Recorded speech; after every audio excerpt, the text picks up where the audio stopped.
I'm Connor Old, and welcome to Connor the Contrarian, a weekly podcast where I talk about movies that either the critics or the audiences didn't like that I think are actually great movies. And on today's episode, we're doing a bit of a cult classic, but still looked down upon by the majority of the film community, and even by the man who made it himself. I'm talking about Steven Spielberg's 1991 classic, Hook. Now, before we jump into the movie, I always like to talk about the cultural landscape of the film at the time of release, just so we understand the expectations going into the movie, which greatly dictate initial reviews. This was a time of lull in Spielberg's career. It was in 1987, he had Empire of the Sun, which was well-liked but not as big as his other movies. Then he came back with the third Indiana Jones movie. But the same year, he also made Always, which had mixed reviews and just a movie nobody remembers. He personally felt that he had gone past the fact that he was a director, but rather a big Hollywood movie guy. He was also about to be married and had his second child, so he decided to do this story because he felt a deep connection in this time of life. He was even considering directing the movie at the genesis of its idea in the early '80s. However, when the film did not come out, when the film eventually did come out, it was a box office disappointment. It made a profit, but not a lot, and actually made more in foreign markets than it did in the US, which was a lot less common in those days than today. It was also destroyed by the critics, calling it Spielberg's worst film to date, and that, I think, eventually, really has stuck with Spielberg over the years.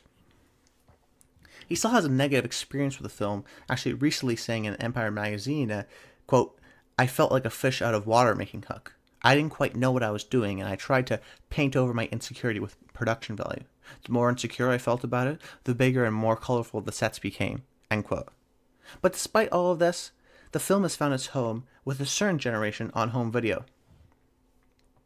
People of my age and who are a little older than me grew up with this film, and I do admit that I have a very deep personal connection with this movie. Peter Pan was my favorite movie as a child, and I had Captain Hook action figures and t-shirts, and he was my favorite Disney character. Yet I struggled with doing this movie because I wasn't sure if it met the show's criteria.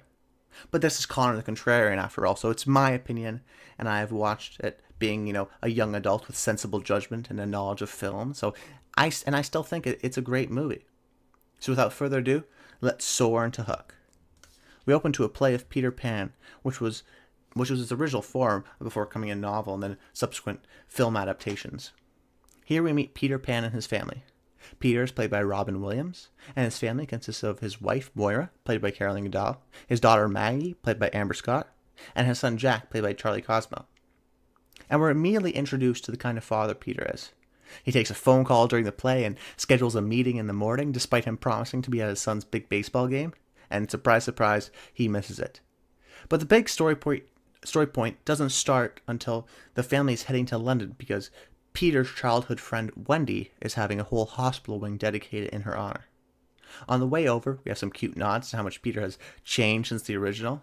And this movie, I do want to mention, is most definitely a sequel to Peter Pan, and you should know the story going in to get a lot of the in-jokes that are funny. Things like how he's deathly afraid of flying, and lines where he says, grow up and stop acting like a child. Spielberg, who's never been a director of subtlety, really nails home the idea of Peter changing so that we see him grow, and some other character motivations are justifiable later on. So I guess what I'm trying to say is that it's not without a purpose. But when we get to Wendy's house, we see Wendy, played by Maggie Smith, and we immediately sense the history. In the same way the man who shot Liberty Valance creates the sense of wonder in the opening 15 minutes of that movie, here the reaction shot of Peter tells us so much. Robin Williams does an incredible sort of portrayal of his character just in this one shot of seeing all the history that's happened throughout. We can tell that there's been a history here. But we see Wendy, who is very old, so we get the idea that Peter coming to the real world wasn't directly set after the events of the original movie, but this scene is really great because it starts to build the Spielberg magic. This movie actually is surprisingly a slow burn, and a slow burn, I do want to mention, doesn't mean it's boring, but instead that we're interested and engaged throughout what's going on, so that when the sort of burn does happen, or the explosion in the sort of metaphorical sense does happen, it's really wonderful. But the magic of Neverland, you can tell, is very still present in this house, and we can see that because it's not with Peter. It's not in Peter's presence, especially when we go into the iconic room where Peter first came all those years ago. But Peter, despite him loving Wendy, hasn't seen her in 10 years and isn't allowing the magic to seep into him, and is too worried about fixing a problem at work than fixing his family. The conflict between Peter and his kids is genuine because I think the kids give a good performance of making it simple, and Robin Williams does a great job sort of channeling the struggle of knowing your kids are important, but not seeing the importance of certain events in their lives, knowing that to them and at the time it's very important to them, but realizing that he doesn't realize that it's important to them at the time, just thinks that it's just a baseball game. There'll be so many more baseball games, but then his wife reminds him that, these are the days you want to remember. So eventually, Peter and his wife go to the party that is celebrating Wendy, and there's a great scene where Peter gives an amazing speech. I think that's actually the most underrated part of the movie because it really moved me. The way Robin Williams has this slight little stutter because the emotion of it all is getting to him, and really his entire cadence, and feels really real and genuine like you would see at a dinner party. But when they get back, the kids have been kidnapped by none other than Captain James Hook. Now, Peter doesn't remember this, which was strange at first. He knows the story because it was his stories as a kid, but he always thought that they were stories that he and Wendy made up. But Wendy confronts him and tries to get it out of him and tell him that, this was real, we actually did this. But he's buried that memory so deep down that he thinks she's crazy. And then because of this incident, this whole, the kids being kidnapped, Tinkerbell flies in, who's played by Julia Roberts. She tries to convince him, and it's very similar to the original movie, the scene where he sort of throws them all over the place, but it doesn't work, so she has to show him. So she puts some fairy dust on him and really drags him through the air to Neverland because he can't remember, and she knows he needs to get his kids back. And in the introduction of Neverland, Peter's covered in the sheet, and as he rips it, he sort of slowly rips it, and we see more and more of Neverland until he rips it off completely. And we have a pan out from his reaction to where he is and all the way back where we see the sort of central area of Neverland. It's a really well done shot and a great opening sequence to see what Neverland sort of looks like and gives us that sense of magic that we are in a completely different place. Naturally, Peter's flippant and doesn't believe any of this, thinks it's a dream. And there's actually some great Robin Williamisms where he's just flabbergasted and then has to blend in as a pirate and is doing this whole walking weird and mouth slouch sort of cartoon-esque pirate. Eventually, Peter makes his way onto a ship where we see Smee, played by the delightful Bob Hoskins, as he introduces Captain James Hook, played by Dustin Hoffman. Hoffman does a great job at capturing the intensity of Captain Hook, but also the phoniness of him. He has a big ego, he's a bit of a prima donna in that way, and Hoffman really plays off that notion really well, almost as like a meta version of an actor. But this entire sequence, and actually all of the sequences in Neverland, have an outstanding production design. All the effects still hold up today because they use practical effects and sets and matte paintings, so the world still feels real, but they still magically... the world feels real but still magical, almost like a movie set in that way. Now, I've mentioned the word magic a few times, and let me elaborate on it. Certain movies have a magic to them because it has to do with wonder. Back to the Future has magic because Marty is so amazed with this new thing, this new time travel device. Harry Potter has magic because it's amazing to see this world of Hogwarts for the first time, and we are put into Harry's shoes because it's a world we've never seen before. It's the wonder of something new that happens all the time as a kid, but you never appreciate it until you're an adult. Christmas movies have a magic to them, and it's hard to capture, but when you do, it's really special. I think it's the right mix of character, music, and sentimentality that Spielberg has perfected and uses like no other filmmaker. And it's in this sequence where Spielberg subverts the audience's expectations as Peter runs out of his disguise at the first sight of his children and confronts Hook right away. Now, naturally, Hook is confused. I captured Peter Pan's kids to seek out my great and worthy opponent. I mean, Hook is stunned. He doesn't believe that this is the real Peter Pan. He actually even toys with Peter by raising his kids in the air and, taunts him and asks him to fly to get his kids. And, Peter couldn't do it. But before he calls off this great battle that he was expecting, that it was kind of disappointing, since, Peter's the shadow of what he used to be, Tinkerbell convinces him to wait 3 days so she could train Peter, which will consist of the bulk of the journey. The next scene is when Peter gets holstered up from almost drowning into the Lost Boys camp. When they see him, this is another group of Lost Boys, so they've only heard tales of Peter Pan and they don't believe it's him. particularly the leader of the Lost Boys, Rufio, played by Dante Basco. Because of the adults are pirates, they hate pirates. So they chase him around the camp in this really fun, energetic sequence. And the whole sequence really represents the idea, essential, almost core theme of the movie. The movie has multiple themes, but a core theme of kids versus adults.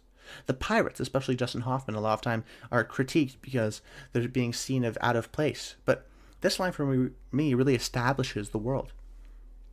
The pirates are over the top because the kids see these pirates as just these bumbling fools who forgot how to be a kid and, won't listen to them despite them thinking they have great ideas. Even Rufio's complex is how he wants to be respected as a leader, and that's why he feels threatened by Peter. The entire movie is supposed to be seen from a kid's eye, and that's why even now I see it through this lens, because I saw it first when I was a kid. But getting back to the sequence, it's a very visually stunning, and Spielberg gives it a great energetic feel that great chase sequences do.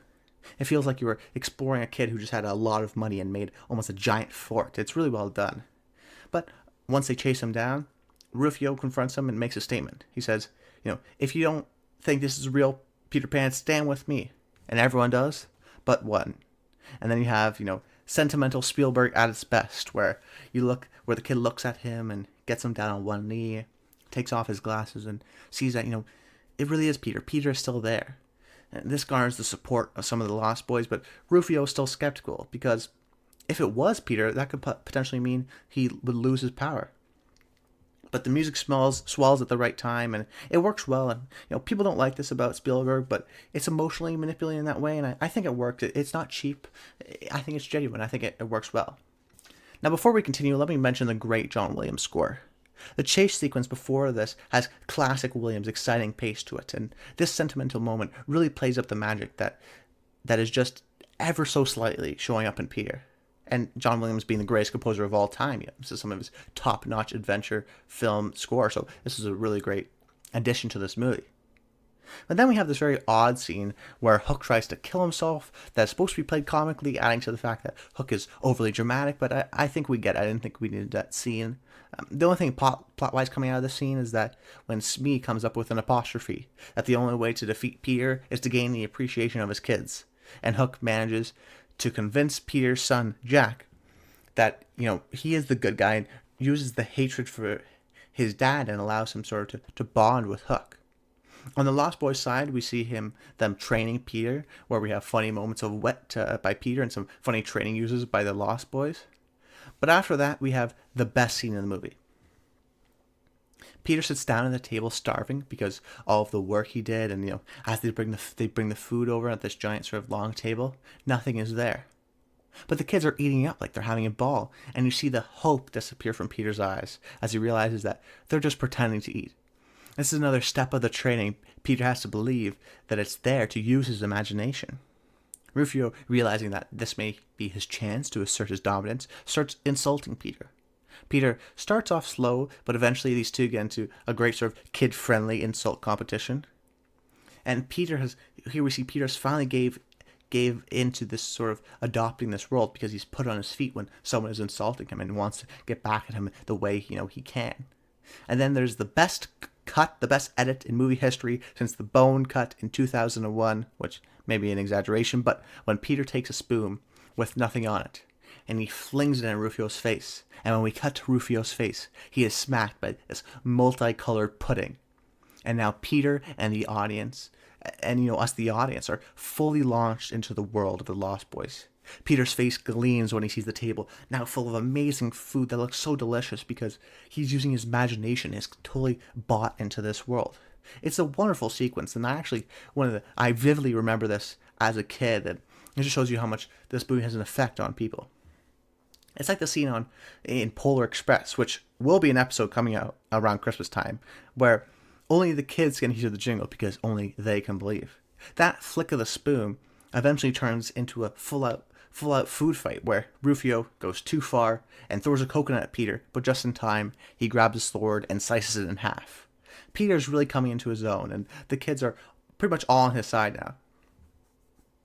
Then we cut back to Hook and Jack as we learn about Hook's hatred of clocks. We see how ingrained Jack is on Hook's side. The scene after also sort of reaffirms this, Jack's admiration for Hook as they play a game of baseball and Hook cheers on Jack. I don't think we need both these sequences, but it just tries to make it believable that Jack's anger towards his dad is what leads him to favor Hook. Devastated after Peter peers into the baseball game looking at Hook and reflecting on what he should have done with his own kid, he stumbles onto an old tree hideout. And this is the final breaking straw for him. And we see this, and he starts to realize the thing, and it all comes back to him. And then we see a really great joyous sequence as Peter has a happy thought and can finally fly.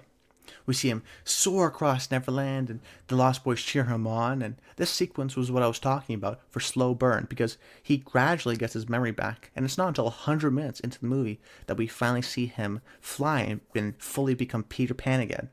But that's the point of the journey, for it to be believable that this guy, who is the complete opposite from Peter Pan, to find his inner kid and to learn to play again. And just in time to save his kids, because the 3 days are up.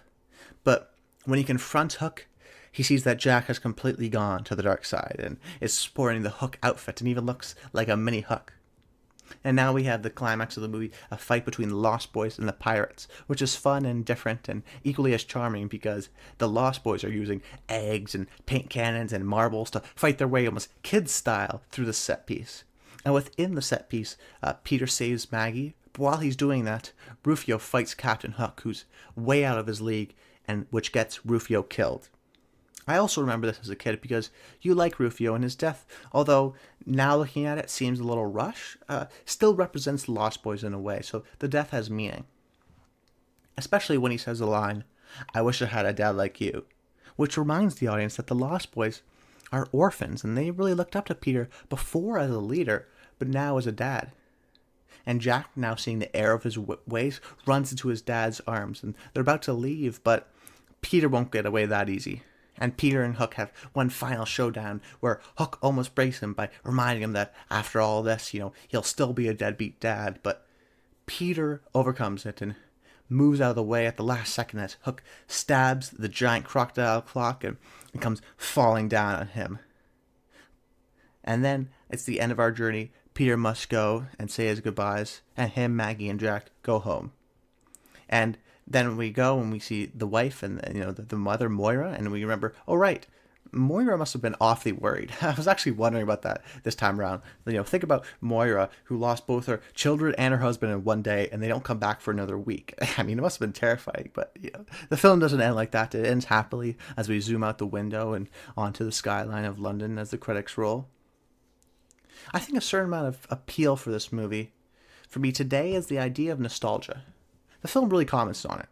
It's really about a man discovering his youth again and realizing he can almost relive it through his kids and can still have the childlike outlook on life, even though he's an adult. And on the other hand, the movie is very nostalgic for me because I remember watching this on a repeat, and it's one of my earliest movie memories, so it holds a special place in my heart because of it. It's easy to be cynical and look back on how stupid I was as a kid for liking it, but I'd be lying if I told you I didn't enjoy this movie today. And this is a great kids movie, great family movie overall, because there are so many kids who love this movie alongside the Spielberg greats, including myself. Now I want to pose a question to you, the audience. Was this film a success? It didn't make a lot of money. It was disliked by the critics, and heck, even Steven Spielberg doesn't like it. But what it did do is it captured the imaginations of a generation. It has sustained as a movie that people of my generation or a little older love. The purpose of this film was to entertain, and it's lasted this long, which is more than you can say about most movies. At the top of the show I mentioned I struggled with making this an episode. But after watching this movie for the, probably 100th time, I looked back at what the film was trying to accomplish. And what did it accomplish? Is there sloppy storytelling? Yes. Are there unnecessary things? Yes. But do I care about the characters? Do I feel the magic when Peter finally flies for the first time? Has it remained a staple in children's entertainment and stood the test of time for decades? Absolutely. So even if adults disliked the movie, the kids liked it. And just like the movie, sometimes the kids can teach adults a thing or two about how to have fun. I'm Connor Rule. Make sure you subscribe to the podcast and leave a review on iTunes. That's always super helpful, leaving those reviews. I also have a YouTube channel where you can just search Connor Rold, and I talk about all things film and film analysis. And until next time, I'll see you in Neverland.